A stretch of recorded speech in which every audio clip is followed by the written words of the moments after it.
Let's open with prayer. Heavenly Father, as we move into the book of Daniel to continue our studies on the 2520, we ask for continued grace and strength, that you would open our hearts and minds to the truths and realities that are contained in these books. May our minds remain focused and attentive, Lord, to your Holy Spirit's pleading. Guide us now, we ask and pray in the name of Jesus. Amen.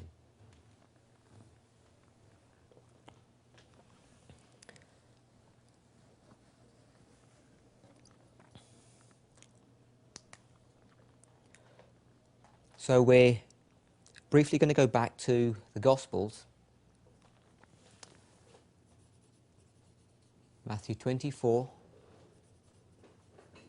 Mark 13, and Luke 21.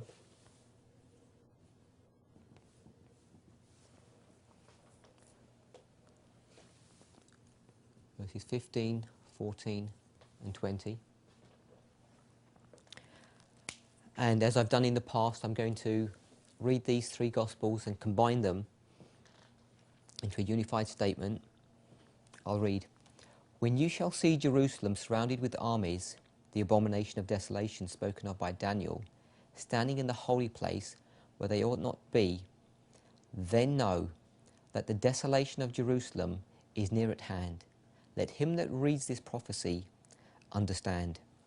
In our last presentation, we went through these verses, we went through this language to explain what the holy place was, the time period in which this was dealing. It's dealing with when Rome besieges Jerusalem in AD 70 and how they plant their banners in the holy place, which is the surrounding land outside of Jerusalem, how they withdraw in that time period and the Christians escape, and then they come back and totally destroy Jerusalem. But Jesus admonishes us. He says, go back and look at this prophecy that's discussed in the book of Daniel. So that's what we're going to do now. We're going to go into the book of Daniel to discuss this term. Now you'll notice that in Matthew and Mark, this term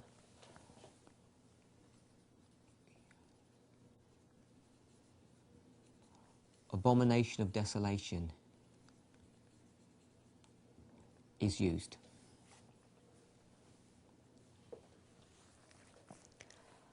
And it's in Luke that this same power is called an army. Now, when people have, both within the church, there are elements there are groups in the church, when they look at this, they come into the conclusion that I'm going to tell you in a moment. But there are vast swathes in evangelical Christianity that also holds to this view, and it's all to do with reapplication of prophecy and bringing prophecies that are historical events and bringing them into the future. And one of the ways that they do that is by tying this term up here, this abomination of desolation. And when Jesus directs us to go into the book of Daniel, when they do that, they go back into the wrong portions of the book of Daniel. So let's see how they go about doing that. They pick up this term, the abomination of desolation, and they go into the book of Daniel. So if you open your Bible to the book of Daniel, chapter 11.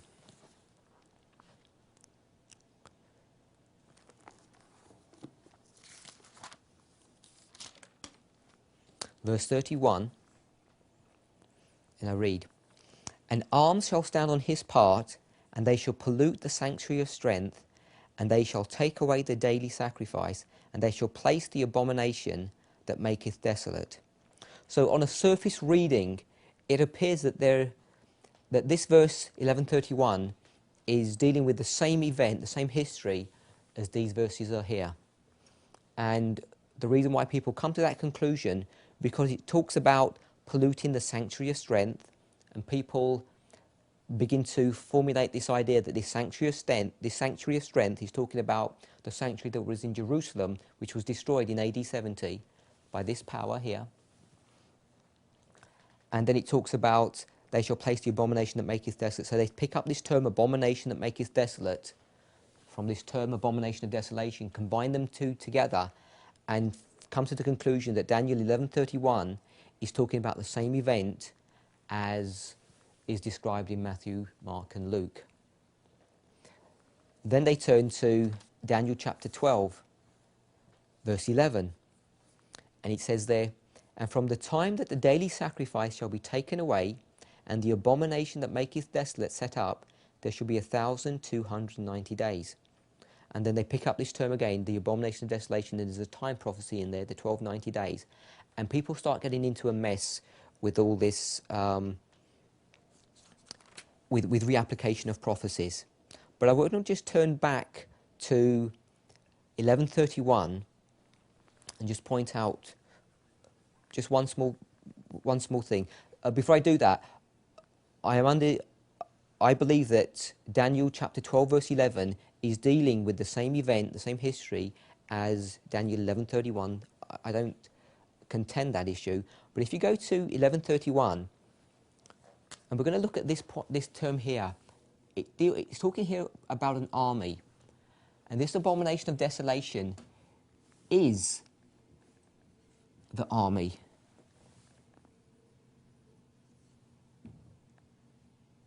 You don't even have to do a careful reading of these passages, but when you put them together, just a surface, cursory reading, you can see very clearly that this abomination, of desolation, whoever it is an army. I've already suggested in the last presentation that this is the destruction of Jerusalem in AD 70, and that this army, this abomination of desolation,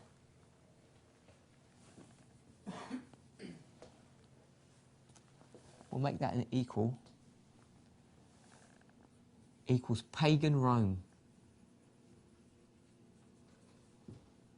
in AD 70. So let me show you why Daniel 11 verse 31 cannot be the correct verse that Christ is directing us to go to when he says, spoken of by Daniel, and whosoever understandeth this prophecy will be blessed. It's not talking about Daniel 11 verse 31. This is why it cannot be. Verse 31 says, and arms shall stand on his part. So these arms are an army. So there is an army. And I'm not trying to exegesis this verse in its contextual setting. I'm just pointing out why, in a very simple way, this abomination of desolation that's spoken here in Matthew, Mark and Luke is not the abomination of desolation spoken of by Daniel in 11:31. This is a different power. An arm shall stand on his part, and they shall pollute the sanctuary of strength. So whoever this army is spoken in 11:31, the army pollutes the sanctuary of strength.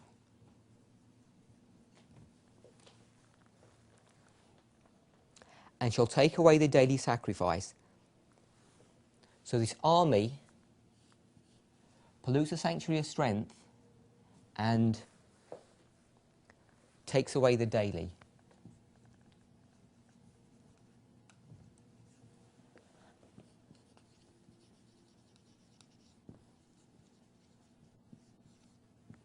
Having done that, then what it does, it says, and they, which is the arms, which is the army, shall place the abomination that maketh desolate. So having done all of this,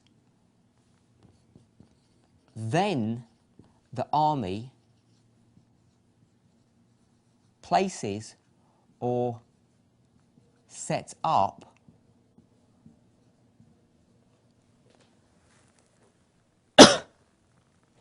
the abomination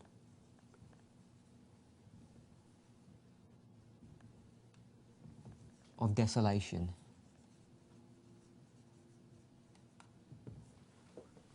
And this is very similar language that you find in Daniel 12:11. It says almost the same thing. It says, and from the time that the daily sacrifice shall be taken away,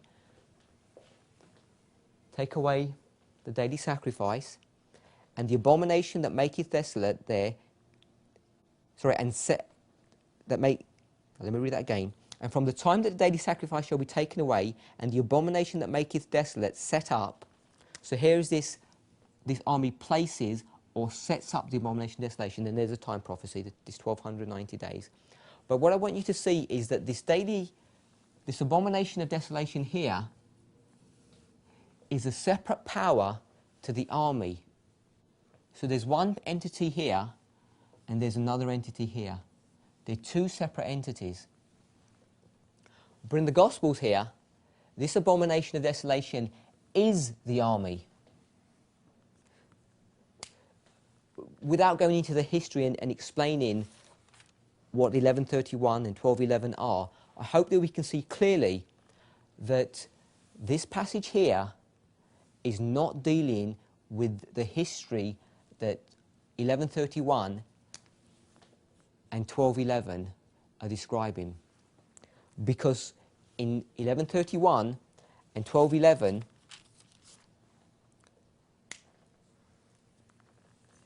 you have this concept, this idea that there is an army that does some work, pollutes the sanctuary of strength, takes away the daily, and having done that, places or sets up the abomination of desolation. So this army is an aid to the abomination of desolation. They're two separate entities. In the Gospels, they're one. And it's Luke 21 verse 20 that gives us the key to develop this logic. That's why it's so critical to look at all the relevant verses on any subject. And what many people do when they're trying to get this abomination of desolation that's spoken of by Matthew and Mark to be this abomination of desolation here in Daniel 11:31, they skip Luke 21 verse 20, and they just head for Matthew and Mark, and having done that, they develop a logic which is built, the premise of it is built on, it's on a false premise, because they don't see that this abomination of desolation is an army, and this army is pagan Rome. So if we are not to go to Daniel 11 verse 31 or Daniel 12 verse 11, where do we go in the book of Daniel to find out who this power is? So let's turn to Daniel chapter 9.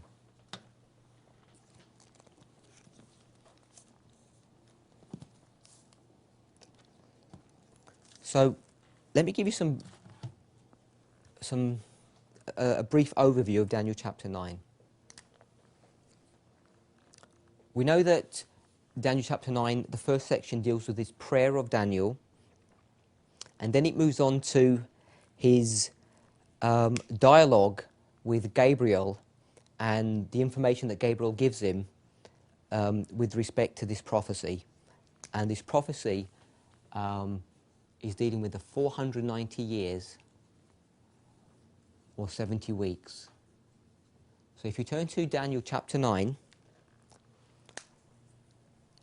and we'll pick it up from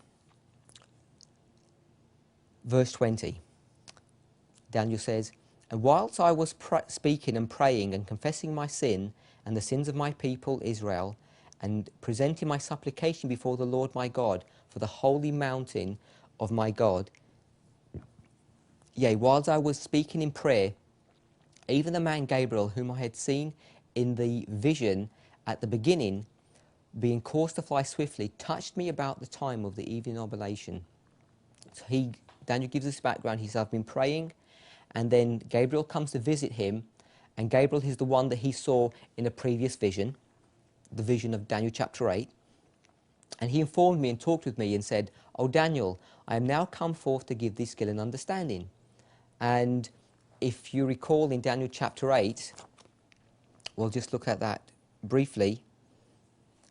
If you go to verse 16 in Daniel chapter 8, verse 16, there's a dialogue going on between Christ and Gabriel, and Christ says, the narrative begins, and I heard a man's voice, which is Christ, between the banks of the Uli, which called and said, Gabriel, make this man to understand the vision.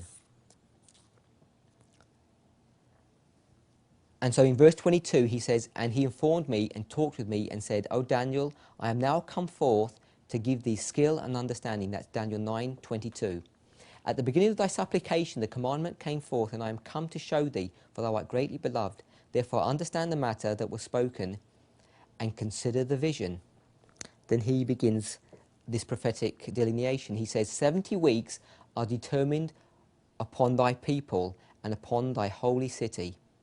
And he lists some things that are going to occur, and that's where we get these 490 years or 70 weeks. He discusses the breakdown of these 70 weeks. He breaks it down into 3 components. We have 7 weeks, 62 weeks, and 1 week. And this 1 week is then broken down into 2 halves.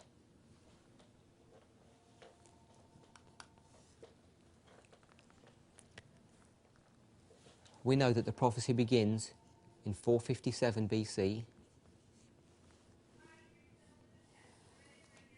and this time period is 490 years, and we know it ends in AD 34, with Christ being crucified in AD 31.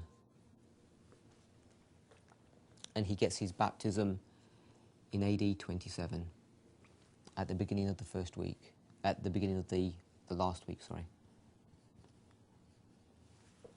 So that's a breakdown of the prophecy. And normally, when we go to Daniel chapter 9, when we go past verse 25 and come on to verse 26, and we'll read this now. So if we turn to verse 26, so Daniel 9:26, we have a habit of skipping over some of the information in the verses. So 9:26 says, and after 62 weeks, that's these 62 weeks, 62 weeks, shall Messiah be cut off, but not for himself. And we tend to stop there after that colon. And then we jump down into verse 27, and it says, and he shall confirm the covenant with many for 1 week. There's this 1 week. And in the midst of the week, halfway through the week, he shall cause the sacrifice and the oblation to cease.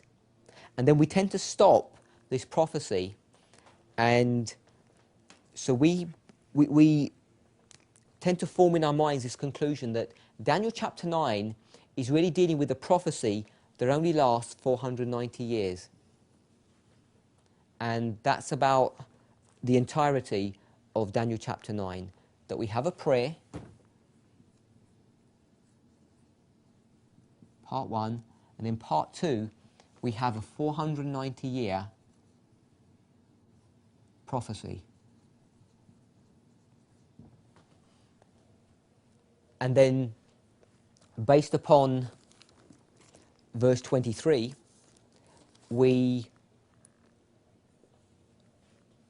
use logic and the actual the verses that are, the words that are in that verse, and we link up this 490-year prophecy to the 2,300-day prophecy that's given in Daniel chapter 8, and we pick up on this word in verse 24, where it says, and 70 weeks are determined upon thy people, correctly so.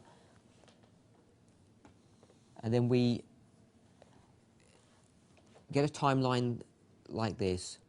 We have the 490 years, which we can see from history begins in 457 BC and ends in AD 34. And we pick up on this word determined, and also upon some of the words in verse 23. I'm not going into depth because it's not really part of this study. And we see that the 490 years are the first part of the 2300-day prophecy. So this is the 2300-day prophecy. and that ends in 1844, from a calculation knowing that it begins in 457 BC, we go 2,300 years into the future, we get to 1844, and we are able to do that by connecting the 490-year prophecy with the 2300-day prophecy. But we miss quite a bit of information in limiting ourselves to this information. There is actually more to the prophecy than we give it credence to when we just stop this prophecy as being 490 years.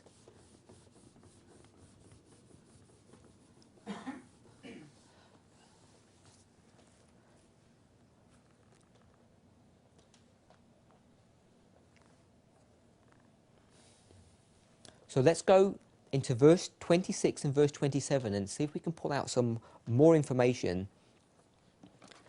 that's contained therein.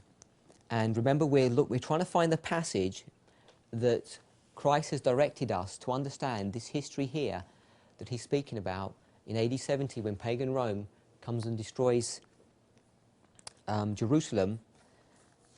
And the information is found in Daniel chapter 9. So let's pick up from verse 26 again. And it says, "And after 62 weeks shall Messiah be cut off, but not for himself." And so after that colon, let's follow on and see what it says. It says, "And the people of the prince that shall come shall destroy the city and the sanctuary, and the end thereof shall be with a flood, and unto the end of the war desolations are determined." And we'll go on to verse 27. We're going to skip the first portion of it, and we're going to go back to halfway into the verse where it says, "And he shall cause the sacrifice and the oblation to cease," where there's a comma after that. So we're going to pick up on that last portion after that. And it says, "And for the overspreading of abominations, he shall make it desolate, even unto the consummation, and that determined shall be poured upon the desolate." So what I want to do now is spend some time going through verse 26 and 27, those last portions, the portions that we miss when we study Daniel chapter 9. Because often our purpose for studying Daniel chapter 9 is so that we can show and confirm that the start date for the 2300 days is 457 BC. And all this information here is really dealing with the development of the history of the Jews, and obviously when we get to the end of this prophecy this last week, it's talking about the ministry and life of Jesus Christ, and we stop our analysis of Daniel chapter 9 when we get to these portions of verses 26 and 27, and then we move on and develop the thought that we have about the 2300-day prophecy and go back into Daniel chapter 9. So everything that we understand about the 490 years, verses 24, 25, the first portion of 26 and the first portion of 27 is all correct and good. I'm not trying to undo any of that. But I want to talk about some other portions of this prophecy. So, yeah, let's erase this.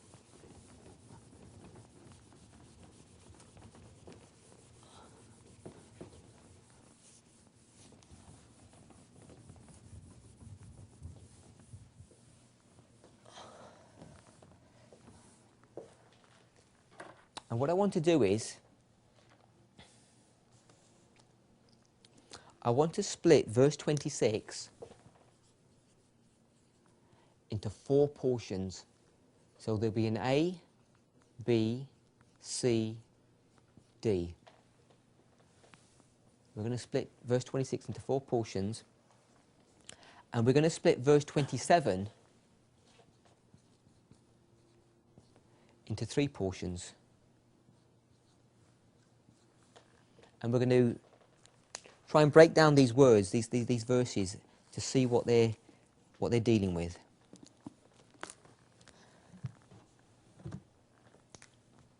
Now, the first part of verse 26, it says, "And after 62 weeks shall Messiah be cut off, but not for himself."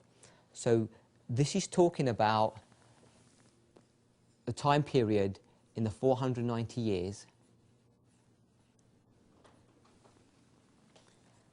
And in fact, when it says, and after 62 weeks shall Messiah be cut off, if I just draw a mini version of that timeline, where we have the 7 weeks, the 62 weeks, and then we have the 1 week, half and half, we know that the Messiah has been cut off in the midst of this last week.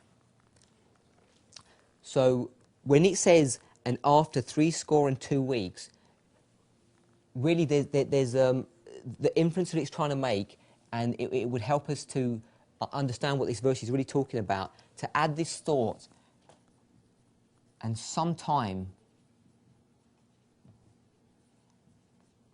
after the 62 weeks.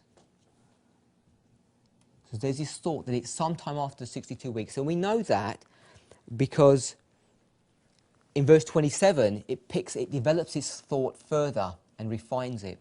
So it's not after the 62 weeks here in AD 27 that the Messiah is cut off. He's not cut off in AD 27 after the 62 weeks. It's sometime after the 62 weeks. And verse 26 doesn't tell us when that sometime is, but verse 27 does. And this shall Messiah, shall Christ, be cut off or crucified.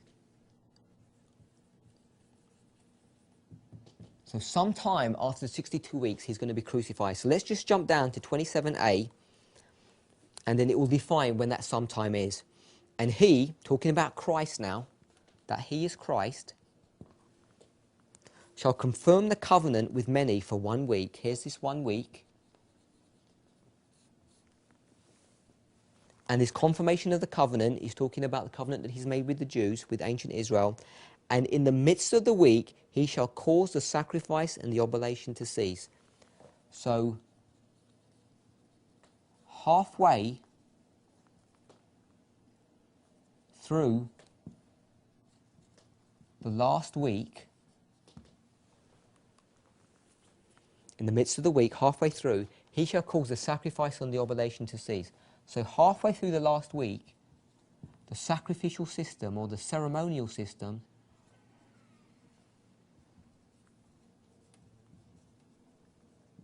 is done away with.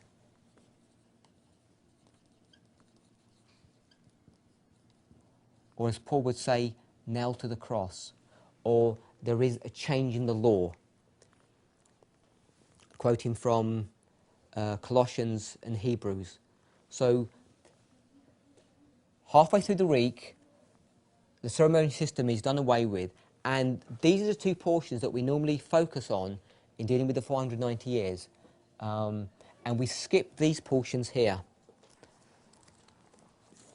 Now, when you come to the book of Daniel and Revelation, in many different portions of it, we have this kind of intuitive sense that everything is in a chronological order.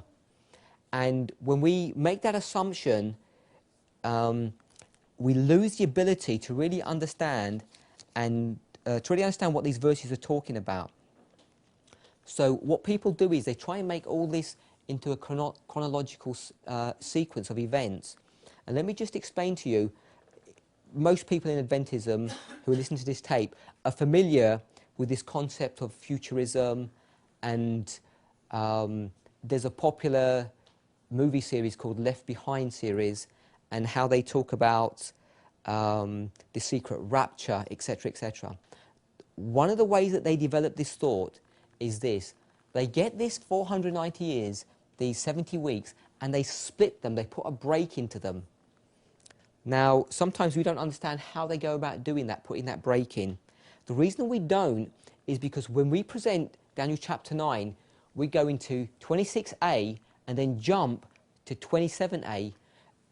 And when we do that, we come to this conclusion in our mind that there's nothing between them. And we forget that there is information here in the second part of verse 26, which separates this week from the 69 weeks. And it's this information here that's contained in this second portion of verse 26 that gives these people who believe in the secret rapture the leverage to get this 70 weeks and to split them. So they split 69 weeks and 1 week. And they do that because they see in the narrative that there is a split.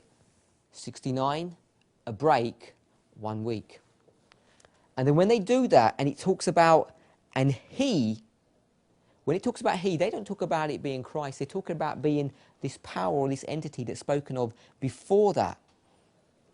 And it's by this incorrect understanding of the sequence and the structure of these verses that cause people to go astray.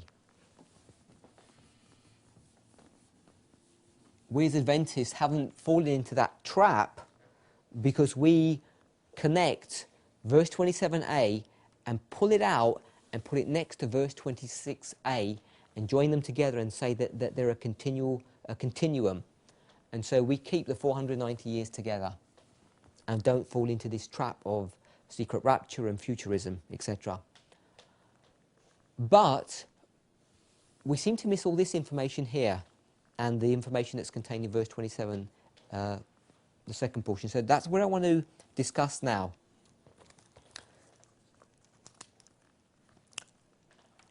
The word says, picking up part B, and the people of the prince shall come, and the people of the prince that shall come shall destroy the city and the sanctuary. Now, as I've said, when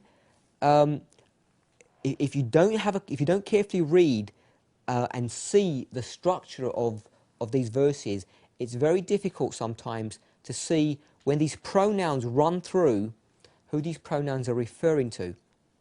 So when it says here, the people of the prince that shall come shall destroy the city and the sanctuary, we have the people of the prince.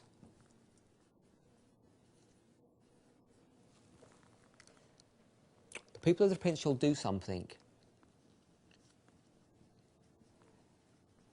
They will come and destroy the city and the sanctuary.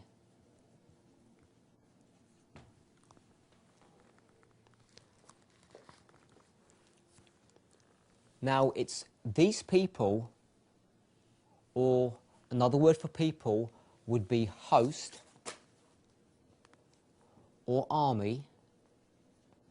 So this army of the prince, they will come and they will destroy the city and the sanctuary.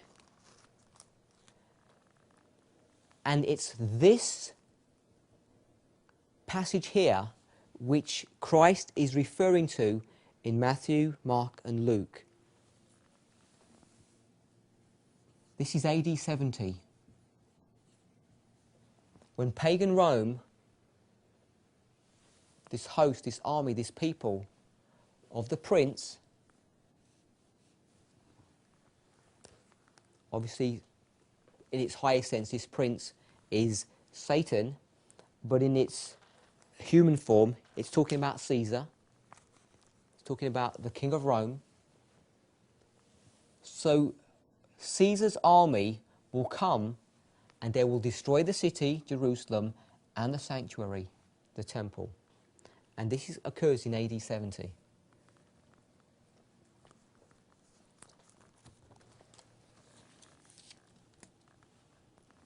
Let's turn our Bibles to Deuteronomy 28.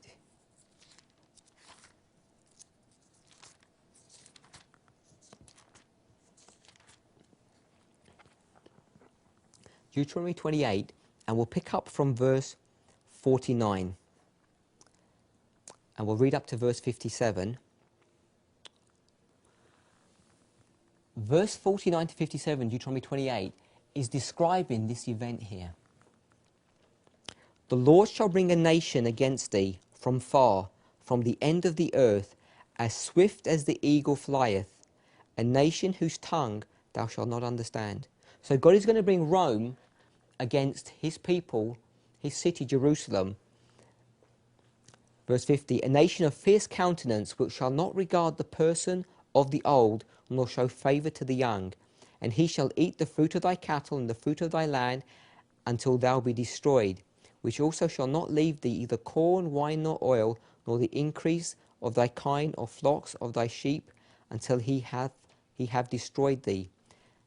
And then 52 is talking specifically about this history. And he shall besiege thee in all thy gates, until thy high and fenced walls come down, wherein thou trusted, throughout all thy land. And he shall beseech thee in all thy gates throughout all thy land, which the Lord thy God giveth thee. And thou shalt eat the fruit of thine own body, the flesh of thy sons and of thy daughters, which the Lord thy God hath given thee, in the siege and in the straitness wherein thine enemies shall distress thee. So that the man that is tender among you, and very delicate, his eye shall be evil towards his brother, and towards the wife of his bosom, and toward the remnant of his children, which he shall leave. So that he will not give to any of them of the flesh of his children, whom he shall eat, because he hath nothing left him in the siege, and in the straitness wherewith thine enemies shall distress thee in all thy gates. The tender and the delicate woman among you, which would not adventure to set the sole of her foot upon the ground for delicateness and tenderness, her eye shall be evil toward the husband of her bosom, and toward her son, and toward her daughter, and toward her young one that cometh out from between her feet, and toward her children which she shall bear. She shall eat them for want of all things secretly in the siege and straitness wherein thine enemy shall distress thee in thy gate. And this passage here in Deuteronomy 28 is dealing with the blessings and curses of Moses, and we'll touch on that at a later study. But Deuteronomy 28,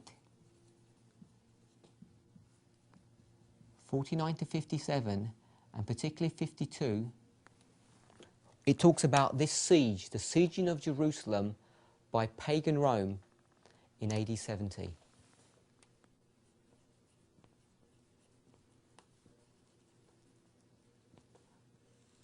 So this is specifically where Christ directs us to go. But we know that there's more to this verse than just pagan Rome. There are other portions that we need to look at. And Christ is directing us there for a good reason. He wants us to understand more than just this history that's just contained in this portion of the verse. He wants us to understand more than that. Remember, we've already been to the book of Revelation, and we've picked up this term, the times of the Gentiles, and we've picked up one of those times, which was the 1260 years of papal persecution. So, let's read on the verse. It says, and the end thereof shall be with a flood. So the end of what is going to be with a flood? Well, if we go back to the previous portion of the verse, it says, and they shall destroy the city and the sanctuary. So the destruction of the city and the sanctuary occurs in AD 70, and then it says, the end thereof. So this is the start. So they shall come and destroy the city and the sanctuary. Okay, so this is the start or the beginning of this destruction. And then it says the end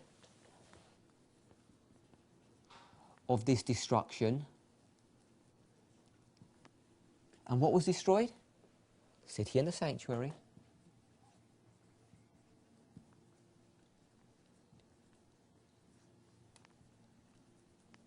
Shall be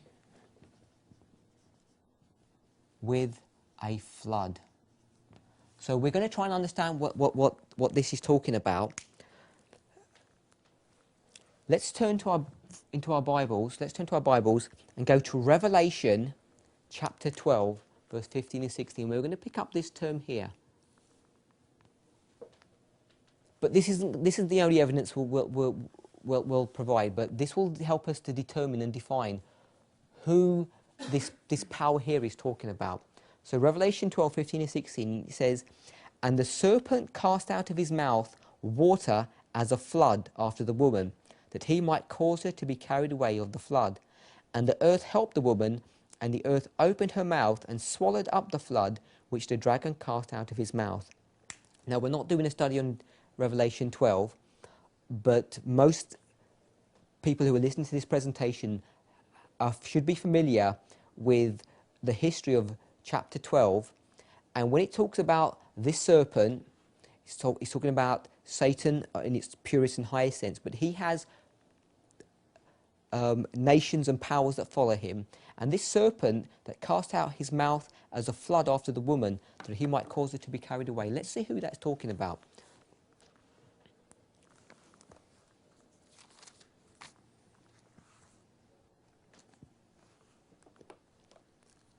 So let's just back up one verse to verse 14. Now you remember we spoke about these 1260 days that we picked up from chapter 11 verse 2, and we saw how it occurred 7 times, and one of those places that we found that it occurred was in Revelation chapter 12 verse 14. And it says in verse 14, and to the woman were given 2 wings of a great eagle, that she might fly into the wilderness unto her place, where she is nourished for a time and times and half a time from the face of the serpent. So we have these 1260 days from 538 to 1798, and the woman flees into the wilderness during this time period from the serpent. Now, we've already established that during these 1260 days, it's talking about the papal persecution. So if she's fleeing from this serpent, the serpent must be the papacy or papal Rome. So this serpent is dealing with papal Rome. It's during this time period. And then we're into verse 15. It says, and the serpent, papal Rome, cast out of his mouth water as a flood after the woman, that he might cause her to be carried away of the flood. So we're not going to discuss what this flood is, but what we're trying to show is that we're dealing with this time period here, which we've already discussed, and this is a time period where the papal persecution exists, and it's from the serpent the flood comes. So this flood is some activity, some action that papal Rome performs or does. So when we are in here, in verse 26c, it says that the end of the destruction of the city and the sanctuary shall be with a flood. This is a description of the work and activity of papal Rome.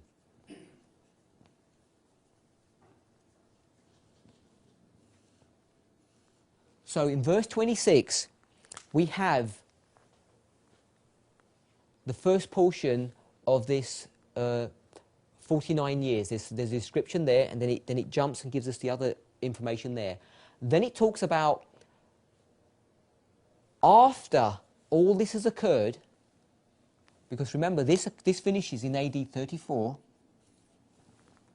So we have the license to get verse 27a, put it up here, and then after this happens, then the army of the Caesars are going to come and destroy the city and the sanctuary in AD 70, in fulfillment of this prophecy, the curse of Moses, by pagan Rome. But this isn't the end of the warfare. This is the start. So this is the start of this warfare. And then it says, the start of the beginning. So if this is the beginning, what's the end going to be? We're told the end of this destruction of the city and the sanctuary shall be with a flood, shall be caused or inflicted by papal Rome. When does this begin? When does this flood begin? It begins in 538. When did this desolation occur? AD 70. It's no surprise. Remember when we were in the Gospels and we laboured the point over and over again? You get Matthew 24, Mark 13, Luke 21. You divide it into 3 segments. Destruction of Jerusalem, Dark Ages, Millerite history, 1, 2, 3. This finishes in AD 70. This begins in 538. It's no coincidence that we have AD 70 here and 538 here. This portion here is dealing with the destruction of Jerusalem by pagan Rome. This is talking about the Dark Ages. The destruction of God's people, Jerusalem, by papal Rome. It ends in 1798. And we know when it ends in 1798, we have what's termed the Great Awakening.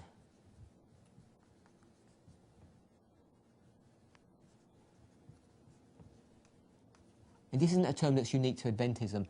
When the shackles of the papacy have been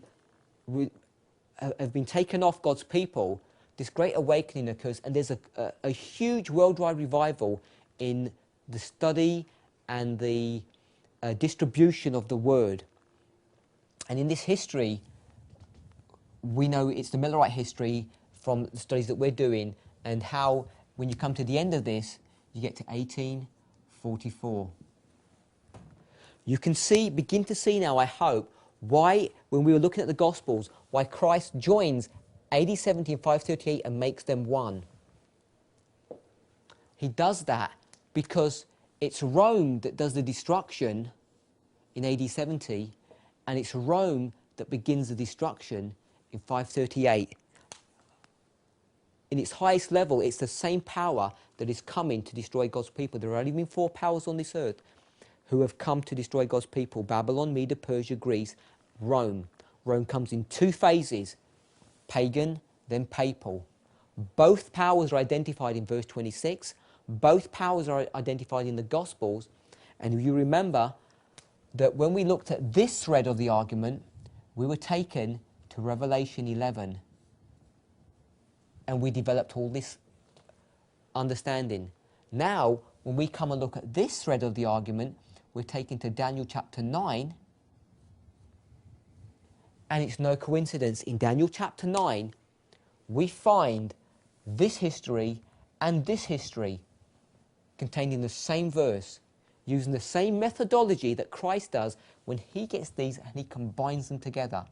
Because essentially they're dealing with the same thing. And so, when we come and we say the end of this destruction of the city and the sanctuary, well, let's read the verse. It says, and the end thereof shall be with a flood. This term thereof is talking about the destruction of the city and the sanctuary. That's what this term thereof means. Contextually, that's what it must be talking about. So we know it's dealing with the city and the sanctuary. If you turn to Revelation 11, passage that we've gone over again and again, it's using exactly the same terminology. You'll find the city and the sanctuary containing those verses. And there was given me a reed like unto a rod, and the angels stood, saying, rise and measure the temple and the altar and the people that worship therein, the sanctuary. But the court which is without the temple leave out and measure it not, for it is given unto the Gentiles, and the holy city, the city, Jerusalem, shall they tread underfoot 42 months. This is talking about literal Jerusalem, literal sanctuary. The end of this destruction is talking about God's people. God's people during what time period? During this time period from AD 538 to 1798.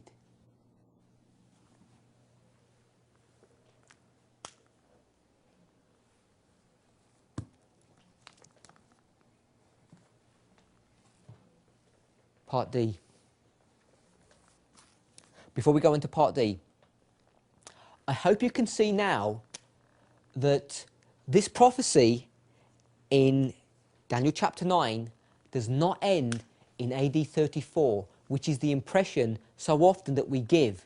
We give the impression that this prophecy is only a 490-year prophecy, and I hope that we can see now that it isn't. We've got it ending in 1798. This prophecy extends way past AD 34 and comes up to 1798. It's really an important point that we need to understand. Point D. And unto the end of the war, desolations are determined.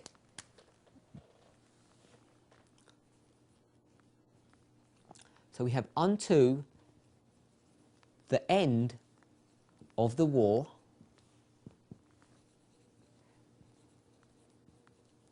desolations are determined.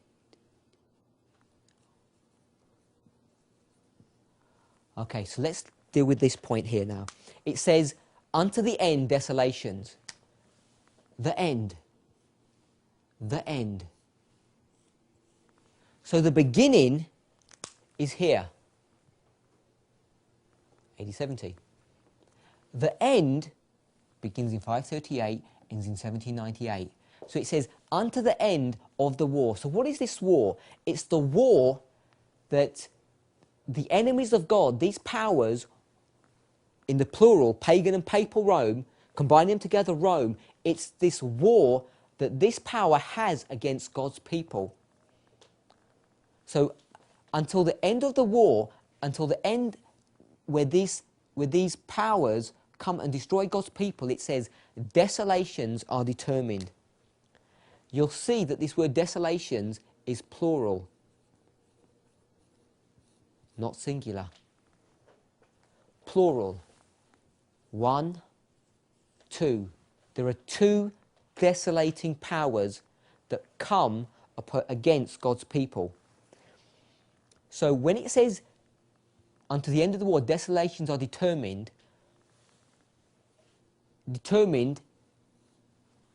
that we could say has been prophesied, that this is what's going to happen, it's been preordained. Desolations are determined upon who? Who is this war against? So the desolations are determined against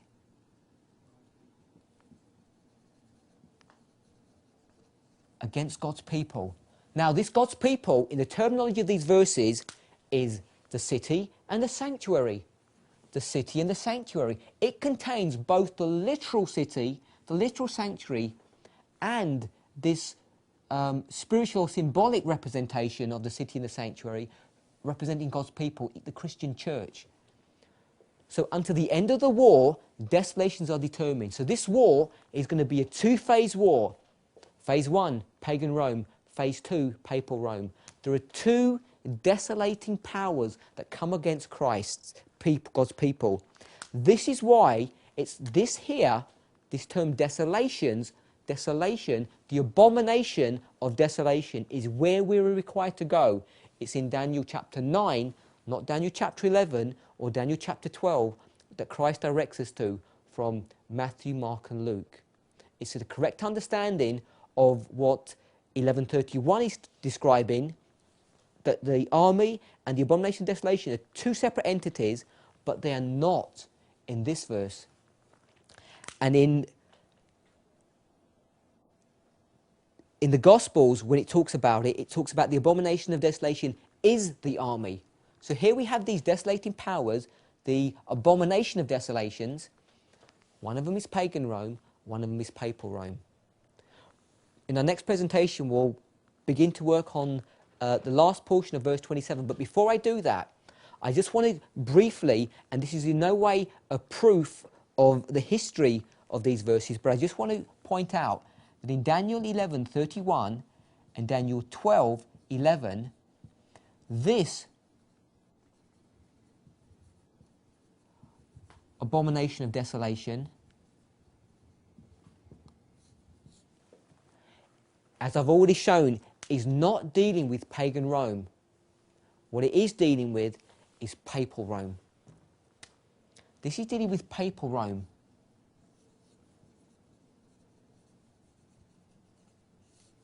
So what the Bible is trying to teach us is that there are two desolating powers, pagan Rome, papal Rome, and Christ refers to pagan Rome as the abomination of desolation, and Daniel refers to papal Rome as the abomination of desolation. So the abomination of desolation is Rome. Abomination of desolation equals Rome. Phase 1 and phase 2. Both phases of Rome are referred to as the abomination of desolation. We find that from the Gospels, and we find that from the book of Daniel. In summary, Christ has bidden us to go to the book of Revelation to find some information, the book of Daniel to find some information. The book of Daniel, Daniel chapter 9, does not end in AD 34. It extends up to 1798. It describes this warfare that occurs after the time of Christ, and it picks it up from the destruction of the city of Rome and the sanctuary in AD 70, which is carried out and performed by pagan Rome. It then talks about the continuation of this warfare by papal Rome. And it uses this terminology, the people of the prince, the army of the Caesars, with a flood, which is a clear inference of the papacy. We get that from Revelation chapter 12. And we're told clearly that these desolating powers, these two desolations, are determined against God's people. And it occurs up to 1798. We'll develop this thought more when we go into verse 27, part B and part C in our next presentation. Let's close with prayer. Heavenly Father, as we continue to open your word and study it, may we be granted rich insights, Lord, into your will for your people. Continue to guide our thoughts and our feelings heavenward, Father. We ask and pray for grace and strength in the precious holy name of Jesus Christ. Amen.